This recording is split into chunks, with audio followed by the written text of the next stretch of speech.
Hello mga kababayan.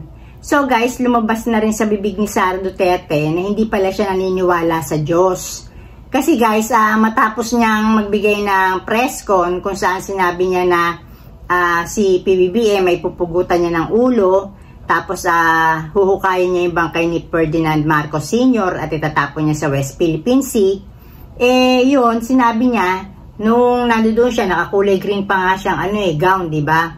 Sabi niya, na dapat daw magrespetuhan lang. Kung sa iba, bawal daw pag-usapan yung patay. Tapos doon daw, kung nasan siya naroon, ay pwede naman daw pag-usapan ang patay. Dapat magrespetuhan lang daw. Pero guys, hindi naman basta pinag-uusapan yung patay.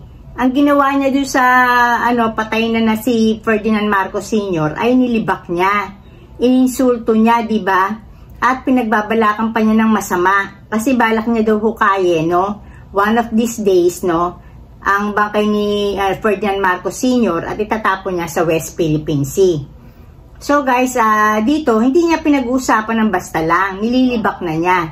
Magkaibang uri yun. Iba naman yung pinag-uusapan niya yung patay. Halimbawa, nakasama niyo, kamag-anak niyo, kaibigan niyo, kung ano ugali meron siya, di ba? Na mabait siya, tapos matulungin. Diba? Yung in good light, hindi yung pinag-uusapan nyo para libakin, na kagaya nung ginawa niya dun sa patay na si Ferdinand Marcos Sr. Dito sinabi niya na dapat daw kung siya, halimbawa hindi naniniwala sa Diyos, diba? Ay ganito mismo sinabi niya.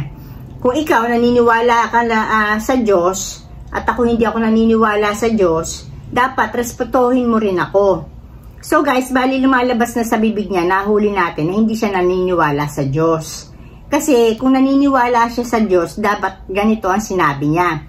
Kung ikaw hindi ka naniniwala sa Diyos at ako ay naniniwala sa Diyos, dapat respetuhin mo rin ako.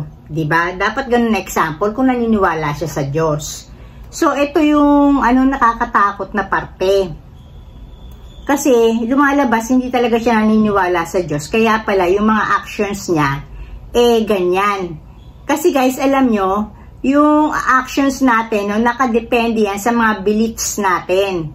Halimbawa, kagaya niyan, ganun na lang siya mambastos. Yung katotohanan nga hindi niya masabi sa kongreso, di ba? Yung hindi siya makapag-take ng oath. Kasi nga baka ikapahamak niya yun. Baka pagka nag-take siya ng oath,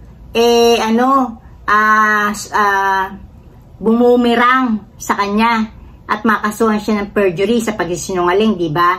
Hindi na nga niya magawa Kaya pala kasi guys, hindi siya naniniwala sa Diyos. Ibig sabihin, wala siyang kinatatakutang Diyos. So, kumbaga man, pag wala kang kinakatakutang Diyos dahil hindi ka naniniwala sa Diyos, gagawin mo lang kung ano ang gusto mo. Dahil nga, ang iniisip mo lang, yung sarili mo. Hindi ka natatakot na, ay naku, masama to, baka magalit ang Diyos sa akin, baka parusahan ako, ayaw niya nito, ayaw niya na nanlalamang ako sa kapwa, ayaw niya na nagnanakaw ako sa kaban ng bayan, di ba? So, doon pala nagmumula, bakit ganyan ang pag-uugali niya? Tapos, di ba, ang angas-angas niya, kala mo kung sino siyang matapang, na yung mga sinasabi naman niya, masabi lang niya kahit hindi totoo.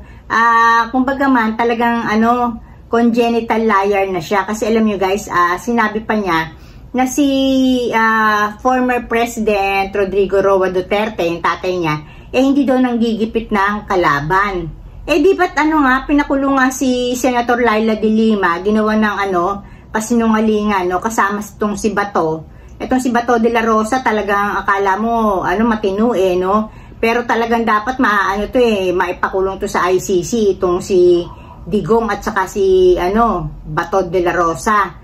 Kasi sila yung nagkutsaba, nagconnive para mag-imbento ng kaso para maipakulong si Laila de Lima na sa gayon ni matahimik, di ba?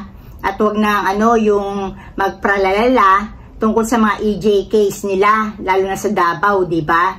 So, kumbaga man, dito masasabi natin talaga na ganun pala, wala palang naipamanang paniniwala sa Diyos itong tatay niya. Kasi sa tingin ko parang role model talaga ni Sara, malaki talaga ang respeto at paghanga, pagtingin niya sa tatay niya.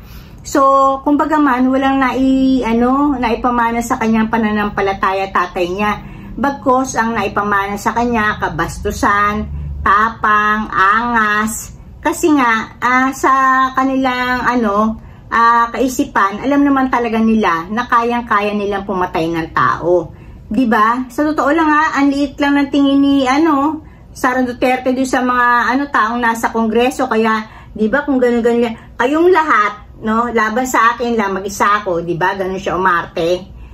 Tapos si PBBM, hindi niya rin pinaligtas, presidente na nasa isip na niya pugutan ng ulo dahil ayaw ibigay yung relo dun sa kadete na nanghihingi ng relo niya. So, kumbaga man, kaya pala ganun ang isip niya, malademonyo, no? Kasi walang espiritu ng Diyos sa kanya, kasi hindi siya naniniwala sa Diyos.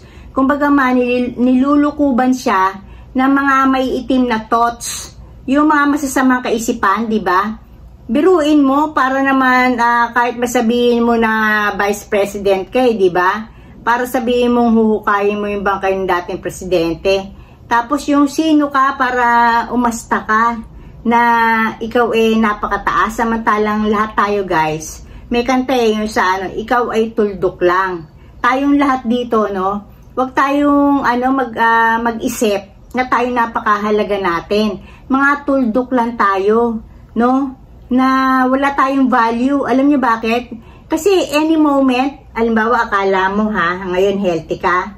Tapos mamaya-maya ka mo may sasakit na pala sa katawan mo. Tapos malaman-laman mo pag nagpa-check up ka, no?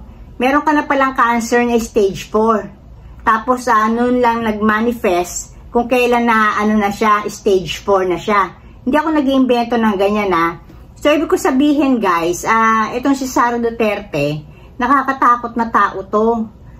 Kasi nga, yung wala siyang kinikilalang Diyos, di siya naniniwala. So, sa makatwid, wala siyang katatakutan.